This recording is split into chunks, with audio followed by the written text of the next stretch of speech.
तो देखिए, आप सब लोगों को पता है कि मध्य प्रदेश महिला पर्यवेक्षक भर्ती परीक्षा 2025 सामने है और अब कुछ ही दिन बाकी बचे हुए हैं। तो आज हम आपको प्रीवियस पेपर यानी सॉल्व पेपर 2014 जो पिछली बार यानी 2014 में जो पेपर आया था उसको हम सॉल्व कर रहे हैं, तो महिला पर्यवेक्षक 2025 के लिए। तो चलिए हम शुरू करते हैं आज का अपना पहला प्रश्न। तो हमारा पहला प्रश्न है, पूर्ण अवधि से पूर्व जन्मे शिशुओं की प्रोटीन की आवश्यकता कितनी होती है? पूर्ण अवधि से पूर्व जन्मे शिशुओं की प्रोटीन की आवश्यकता कितनी होती है? 3 से 4 ग्राम प्रति किलोग्राम वजन प्रतिदिन। चलिए अब हम प्रश्न नंबर दूसरा ले लेते हैं। ग्रामीण एवं शहरी महिलाओं को स्वास्थ्य संबंधी शिक्षा में जिसमें स्तनपान की भी शिक्षा सम्मिलित हो, WHO एवं यूनिसेफ द्वारा निम्न में से किसे शामिल किया गया? तो इसमें क्या है, WHO और यूनिसेफ द्वारा निम्न में से किसे शामिल किया गया था? किसे शामिल किया गया था? मातृ देखभाल केंद्र। चलिए अगला, शिशु को ठोस आहार देने एवं दूध छुड़ाई की अनुशंसा किए जाने हेतु उसकी आदर्श आयु कितनी होनी चाहिए? शिशु को ठोस आहार देने एवं दूध छुड़ाई की अनुशंसा किए जाने हेतु उसकी आदर्श आयु कितनी होनी चाहिए? 6 माह, यानी 6 माह तक केवल माँ का दूध ही पिलाया जाता है और उसके बाद हम माँ के दूध के साथ साथ उसे ठोस आहार देते हैं। चलिए अब हमारा प्रश्न है 4, खसरे का संक्रमण किस प्रकार से होता है? खसरे का संक्रमण किस प्रकार से होता है? नाक, गला एवं श्वसन नली के स्त्रावण से। किससे? नाक, गला एवं श्वसन नली के स्त्रावण से। काली खांसी का चिकित्सीय नाम क्या है? काली खांसी का चिकित्सीय नाम क्या है? परट्यूटिस। ये देखिए very very very important question है और ये 2025 में आने की भी संभावना है। प्रथम बार DPT का टीका नवजात शिशु में किस आयु पर लगाया जाता है? प्रथम बार DPT का टीका नवजात शिशु में किस आयु पर लगाया जाता है? किस आयु पर लगाया जाता है? 6 सप्ताह। 6 सप्ताह यानी 1.5 माह। क्लियर। ग्लूकोमा बीमारी किस अंग से संबंधित है? ग्लूकोमा बीमारी आँख से संबंधित है। बच्चों में तीव्र ध्वनि युक्त श्वसन होना, खांसी तथा छाती का अंदर धंसना किस बीमारी के लक्षण होते हैं?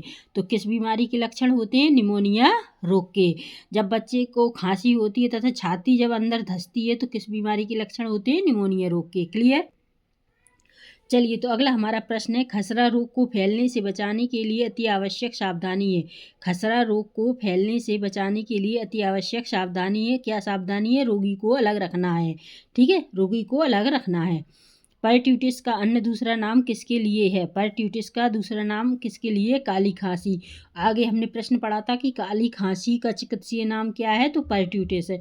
तो परट्यूटिस का दूसरा नाम क्या है? काली खांसी। ये बहुत वेरी वेरी इंपॉर्टेंट क्वेश्चन है, इसको आप अच्छे से कर लेना। विटामिन डी की कमी से किस खनिज तत्व की जैविक उपलब्धता में व्यवधान आता है? विटामिन डी की कमी से किस खनिज तत्व की जैविक उपलब्धता में व्यवधान आता है? तो किस में आता है? जस्ता में। चलिए अगला प्रश्न लेते हैं, कॉलीकैल्सीफेरॉल किसका रासायनिक नाम है? कॉलीकैल्सीफेरॉल किसका रासायनिक नाम है? तो किसका रासायनिक नाम है? Vitamin D3। Vitamin D3। हम आपको एक वीडियो ऐसी बनाकर देंगे कि जो विटामिन से संबंधित है, हम आपको विटामिन से पूरे नाम बनाकर एक वीडियो डालेंगे। क्लियर। चलिए अगला प्रश्न, निम्नलिखित में से कौन सा ऐसा विटामिन है जो सह एंजाइम की भूमिका नहीं निभाता? निम्नलिखित में से कौन सा ऐसा विटामिन है जो सह एंजाइम की भूमिका नहीं निभाता? कौन नहीं निभाता? एस्कार्बिक अम्ल। एस्कार्बिक अम्ल। अंडे की जर्दी निम्नलिखित में से किस पोषक तत्व का प्रचुर स्रोत है? अंडे की जर्दी निम्नलिखित में से किस पोषक तत्व का प्रचुर स्रोत है? किसका है? बायोटिन। रिकेटस नाम की बीमारी निम्नलिखित में से किस खनिज लवण की कमी के कारण होती है? रिकेटस नाम की बीमारी निम्नलिखित में से किस खनिज लवण की कमी के कारण होती है? किसकी कमी के कारण होती है? कैल्शियम। एक वयस्क महिला की प्रोटीन की आवश्यकता कितनी है? एक वयस्क महिला की प्रोटीन की आवश्यकता कितनी है? 50 ग्राम प्रतिदिन। 50 ग्राम प्रतिदिन। 600 यूजी रेटिनॉल कितने यूजी बीटा कैरोटीन के समान है? 600 यूजी रेटिनॉल कितने यूजी बीटा कैरोटीन के समान है? तो 3600 यूजी। जब 600 आ जाता है तो 600 को हम 6 में गुणा कर देंगे, 3600 हो जाएगा। तो 600 यूजी रेटिनॉल कितने बीटा कैरोटीन के समान है? 3600। क्लियर। चलिए अगला प्रश्न लेते हैं। तो अगला प्रश्न हमारा है, एक वयस्क पुरुष को एक वयस्क पुरुष जो मध्यम श्रेणी का कार्य करता है उसकी ऊर्जा की आवश्यकता कितनी है? एक वयस्क पुरुष जो मध्यम श्रेणी का कार्य करता है उसकी ऊर्जा की आवश्यकता कितनी है? तो उसकी आवश्यकता कितनी है? 2230 किलो कैलोरी प्रतिदिन। 2230 किलो कैलोरी प्रतिदिन। विटामिन ए की कमी का क्या परिणाम होगा? विटामिन ए की कमी का क्या परिणाम होगा? रतौंधी। निम्नलिखित में से कौन सा एक ऑक्सीकरण विरोधी नहीं है? निम्नलिखित में से कौन सा एक ऑक्सीकरण विरोधी नहीं है? कौन है? विटामिन ई, यानी कि सौंदर्य जनन भी कहते हैं हम इसे। विटामिन ई आ जाए या सौंदर्य या जनन आ जाए तो इसके कौन सा ऑक्सीकरण विरोधी नहीं है? ये तीनों। ठीक है, चलिए अगला प्रश्न। मेगलोब्लास्टिक प्रकार की रक्त अल्पलता मुक्ता किसकी कमी से होती है? मेगलोब्लास्टिक प्रकार की रक्त अल्पलता मुक्ता किसकी कमी से होती है? तो किसकी कमी से होती है? विटामिन B12 एवं फोलिक अम्ल या B9। देखिए, विटामिन B12 एवं फोलिक अम्ल या B9। अगला प्रश्न। प्राणिज आधारित खाद्य पदार्थों से बी समूह का निम्नलिखित विटामिन प्राप्त किया जाता है। प्राणिज आधारित खाद्य पदार्थों से बी समूह का निम्नलिखित विटामिन प्राप्त किया जाता है। क्या किया जाता है? साइनोकोबालएमिन। साइनोकोबालएमिन। अगला प्रश्न। निम्नलिखित में से एक उपकरण खाद्य पदार्थों के ऊर्जा मान ज्ञात करने के काम आता है। निम्नलिखित में से एक उपकरण खाद्य पदार्थों की ऊर्जा मान ज्ञात करने के काम आता है। क्या काम आता है? बॉम्ब कैलोमीटर। Bomb calorimeter. अगला प्रश्न। वृद्धि चरण में ऊतक निर्माण हेतु मानव शरीर को निम्न पोषक तत्वों की अतिरिक्त आवश्यकता होती है। प्रश्न क्या कहता है?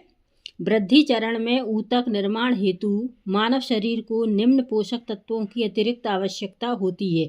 किसकी आवश्यकता होती है? प्रोटीन, ऊर्जा तथा सूक्ष्म पोषक तत्व की। किसकी? प्रोटीन, ऊर्जा तथा सूक्ष्म पोषक तत्व की। चलिए अगला प्रश्न। निम्नलिखित में से किसी एक विधि के द्वारा दालों में विटामिन सी की मात्रा में वृद्धि की जा सकती है। निम्नलिखित में से किसी एक विधि के द्वारा दालों में विटामिन सी की मात्रा में वृद्धि की जा सकती है। तो अंकुरण करके, हम दालों को अगर अंकुरण करते हैं तो उसमें विटामिन सी की मात्रा ज़्यादा हो जाती है। बालिकाओं में किशोरावस्था की द्रुत वृद्धि अवधि होती है। बालिकाओं में किशोरावस्था की द्रुत वृद्धि अवधि होती है 11 से 14 वर्ष। नवदुग्ध खीस में पाए जाने वाले पोषक तत्वों में से निम्नलिखित में से कौन सा सामान्य मानव दूध की तुलना में दुगनी से अधिक मात्रा में होता है? क्या है? नवदुग्ध में पाए जाने वाले पोषक तत्वों में से निम्नलिखित में से कौन सा सामान्य मानव दूध की तुलना में दुगनी से अधिक मात्रा में होता है? क्या होता है? प्रोटीन। चलिए नेक्स्ट क्वेश्चन पर चलते हैं। 1 वर्ष की आयु का होने पर किसी सामान्य स्वस्थ शिशु का भार हो जाता है। 1 वर्ष की आयु का होने पर किसी सामान्य स्वस्थ शिशु का भार हो जाता है उसके जन्म के भार का 3 गुना। उसके जन्म के भार का 3 गुना। अगला प्रश्न हमारा। सामान्य वयस्क के लिए ICMR द्वारा स्वीकृत दैनिक आहारीय प्रोटीन की मात्रा है। सामान्य वयस्क के लिए ICMR द्वारा स्वीकृत दैनिक आहारीय प्रोटीन की मात्रा है। कितनी है? 1.0 ग्राम प्रति किलोग्राम शारीरिक भार। पालक निम्नलिखित में से किसका सर्वोत्तम स्रोत है? पालक निम्नलिखित में से किसका सर्वोत्तम स्रोत है? तो लोहे तत्व का। ठीक है। धात्री स्त्रियों की पोषक तत्व आवश्यकताएं भी गर्भवती स्त्रियों के समान ही बढ़ती हैं, केवल एक अपवाद के साथ।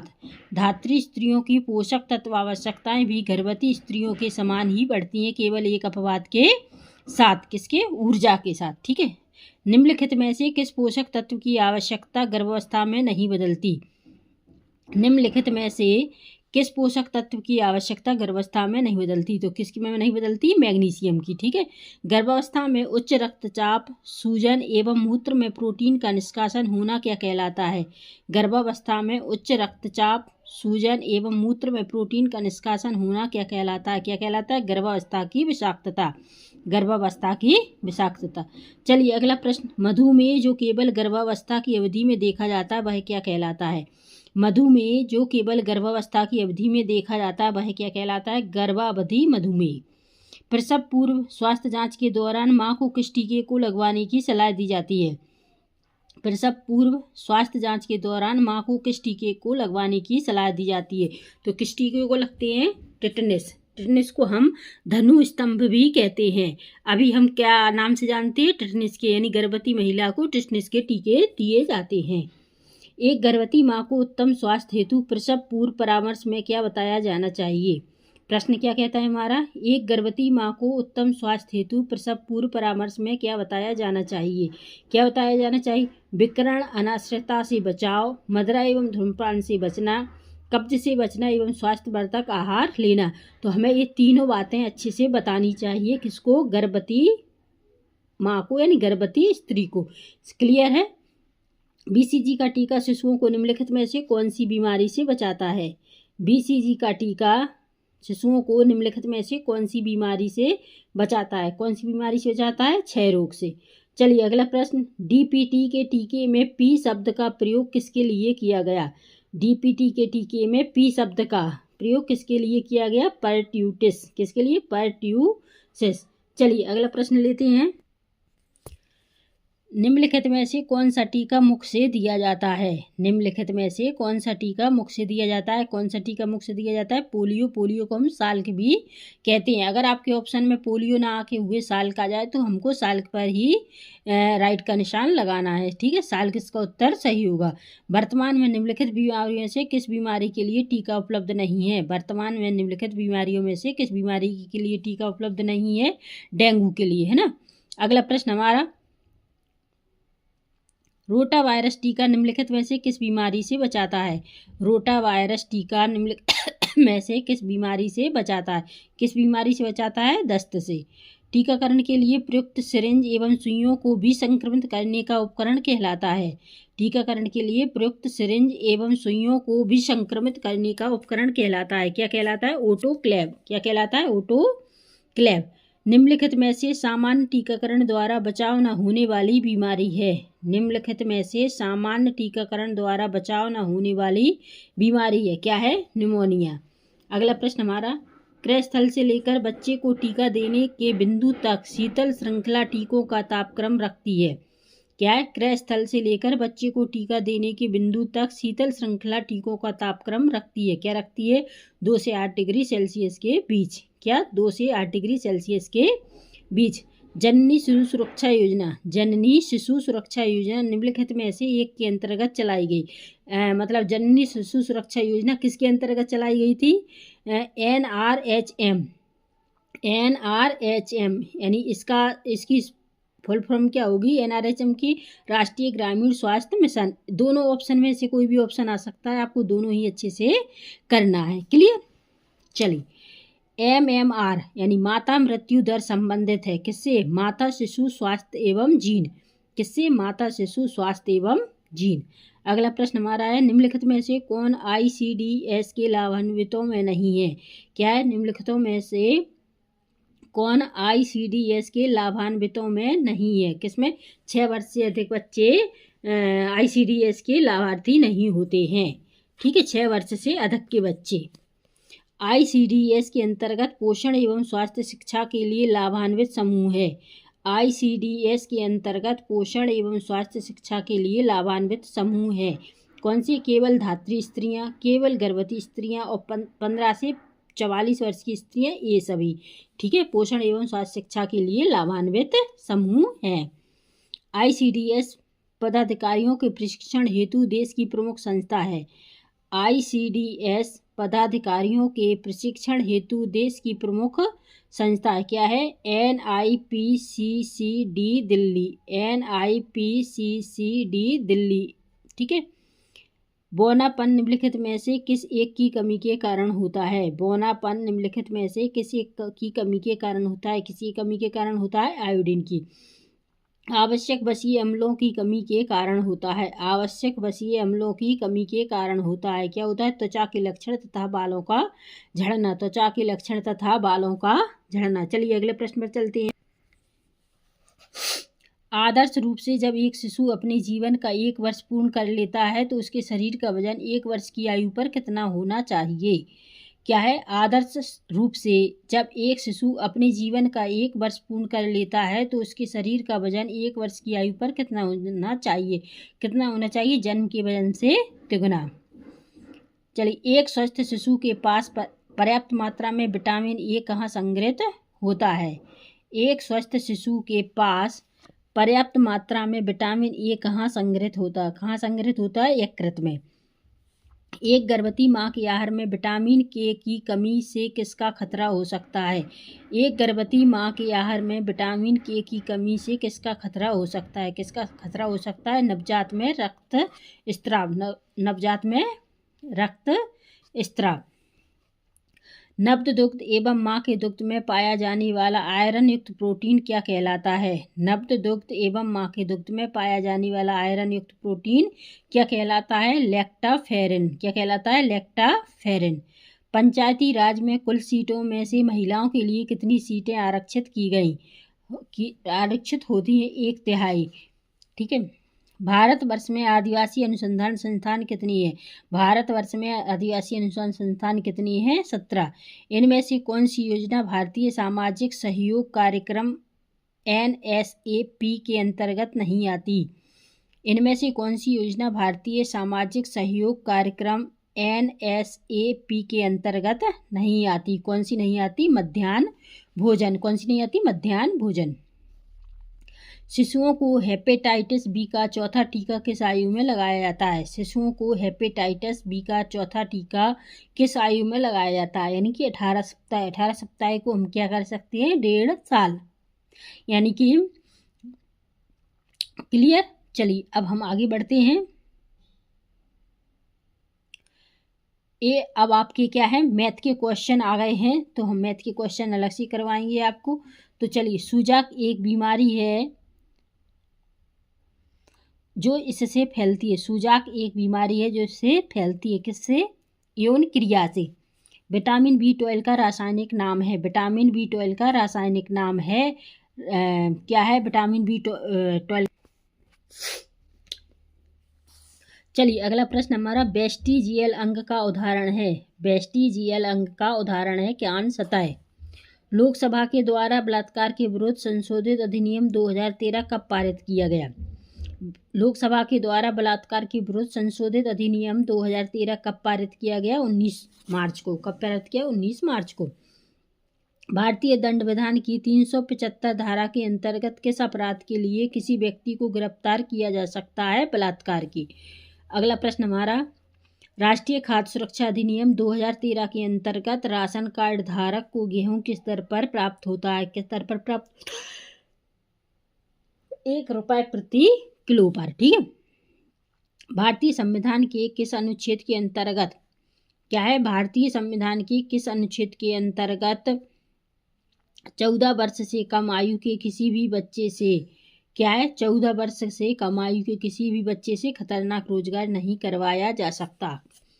क्या नहीं करवाया जा सकता है? खतरनाक रोजगार, यानी 24 के अंतर्गत। किन स्थितियों में पति से अलग होने पर पत्नी का उसकी संपत्ति पर कोई अधिकार नहीं था? किन स्थितियों में पति से अलग होने पर पत्नी का उसकी संपत्ति पर कोई अधिकार नहीं होता? पत्नी अपना धर्म परिवर्तन कर ले। क्या होगा? पत्नी अपना धर्म परिवर्तन कर ले। उमा ईमेल प्राप्त कर सकती है परंतु ईमेल भेज नहीं सकती। उमा ईमेल प्राप्त कर सकती है परंतु ईमेल भेज नहीं सकती। यह समस्या किसकी वजह से है? SMTP की तरफ से। ठीक है। GPS का मतलब है, GPS का मतलब है global positioning system. Global positioning system.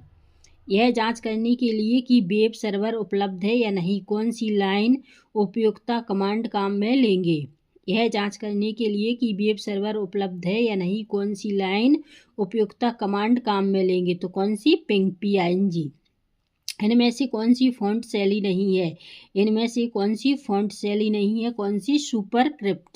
Superscript. Font उपकरण पट्टी पर फॉन्ट आकार उपकरण में उपलब्ध सबसे छोटे और सबसे बड़े अक्षरों का आधार क्या है? क्या है? 8 और 72। इनमें से किस पोषक तत्व के पाचन से इरेप्सिन एंजाइम का संबंध है? इनमें से किस पोषक तत्व के पाचन से इरेप्सिन एंजाइम का संबंध है? किससे है? प्रोटीन से। चलिए अगला प्रश्न। किन रक्त नलिकाओं के रक्तस्राव को रोकने के लिए दबाव बिंदुओं को दबाया जाता है? किन रक्त नलिकाओं के रक्तस्राव को रोकने के लिए दबाव बिंदुओं को दबाया जाता है? किसको? सिराएं। चलिए अगला प्रश्न हमारा, किशोरावस्था के प्रारंभ होते ही कौन से हार्मोन्स का स्राव शारीरिक वृद्धि को बढ़ा देता है? किशोरावस्था के प्रारंभ होते ही कौन से हार्मोन्स का रक्त स्राव शारीरिक वृद्धि को बढ़ा देता है? लैंगिक। MS-DOS के साथ कार्य करते हुए कौन सा कमांड विशेष फाइल को एक डिस्क से दूसरी डिस्क में स्थानांतरित करता है? MS-DOS के साथ कार्य करते हुए कौन सा कमांड विशेष फाइल को एक डिस्क से दूसरी डिस्क में स्थानांतरित करता है? तो कौन सा करता है? कॉपी। चलिए अगला प्रश्न, किस कमांड का प्रयोग फाइल को किसी अन्य नाम से अथवा किसी अन्य प्रारूप फॉर्मेट में सेव करने के लिए किया जाता है? क्या? Save S. क्लियर। चलिए अब हम अगला प्रश्न ले लेते। अगर पुस्तक को घड़ी कहा जाता है, घड़ी को थैला, थैले को शब्दकोश और शब्दकोश को खिड़की, तो किताबों को ले जाने के लिए किसे इस्तेमाल किया जाएगा? देखो इसके, अगर पुस्तक को घड़ी कहा जाता है, घड़ी को थैला, थैले को शब्दकोश और शब्दकोश को खिड़की, तो किताबों को ले जाने के लिए क्या कहा जाएगा?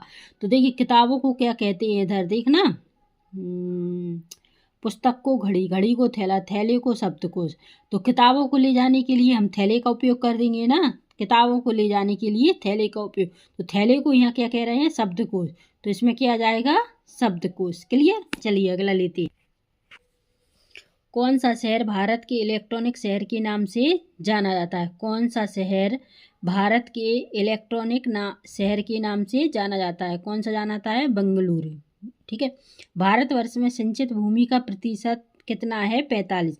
भारत ने पहला ओलंपिक स्वर्ण पदक हॉकी में किस सन में प्राप्त किया?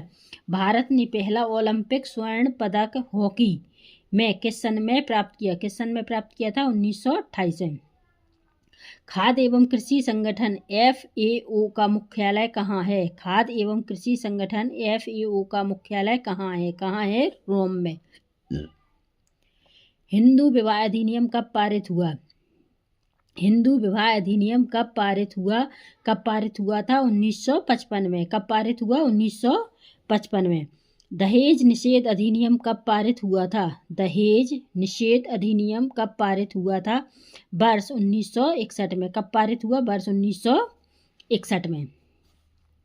राष्ट्रीय खाद्य सुरक्षा अधिनियम कब पारित हुआ था? राष्ट्रीय खाद्य सुरक्षा अधिनियम कब पारित हुआ था?